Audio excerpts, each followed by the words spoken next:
when you're at the party and like someone starts talking to you and like they launch into the monologue of like them or even anything, but they just keep talking and keep talking, keep talking, you're like, there's so much more going on in this party, I don't want to listen to you anymore, right? So you build relationships through these many lightweight interactions over time.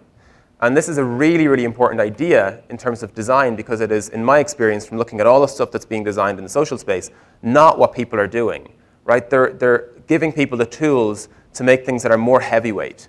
Or if they're building experiences for companies, especially I do a lot of work in the branding and marketing and advertising space now, building experiences for brands, they're really heavyweight.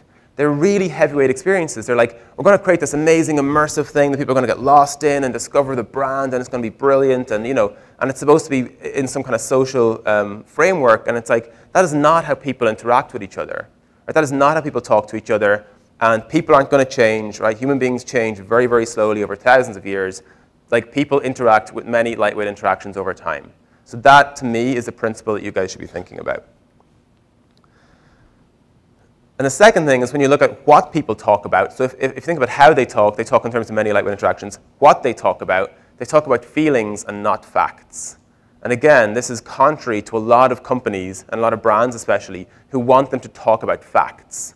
My car is faster, our engine is bigger. Our product has this, their product doesn't. Right? These are all factual things. This is not what people talk about. People talk about feelings. They talk about things that generate emotional reaction, visceral reaction, like awe or anger or surprise. One of the best examples was if you look at all the things that were shared on Facebook in 2011, the most commonly shared item in 2011, actually there's a list, and in the top, okay, let's go back a bit. In 2011, things happened, right? Osama bin Laden was captured and killed. There was all the stuff that happened across Northern Africa and the Middle East. If you look at the top things that were shared on Facebook, those things do not feature, right? They're factual. People didn't talk about those. If you ever wonder why cats are so popular on the internet, like this isn't a joke. This is why, right? It's because they generate visceral emotional reactions from people, and that's what people talk about. It's just the way we're wired. So the most shared thing on Facebook in 2011 was about the tsunami in Japan. The earthquake and tsunami that happened in Japan.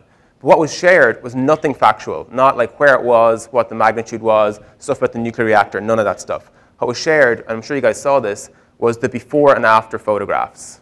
Remember those? Like the town before, the town after. Like this bridge and river before, bridge and river after. That's what was shared the most. And the reason was because when people saw that, they went, I'm not sure if I'm allowed to curse, but they went, holy shit, right? Like it was just like, oh my God, look at that, right? It generated this huge emotional reaction.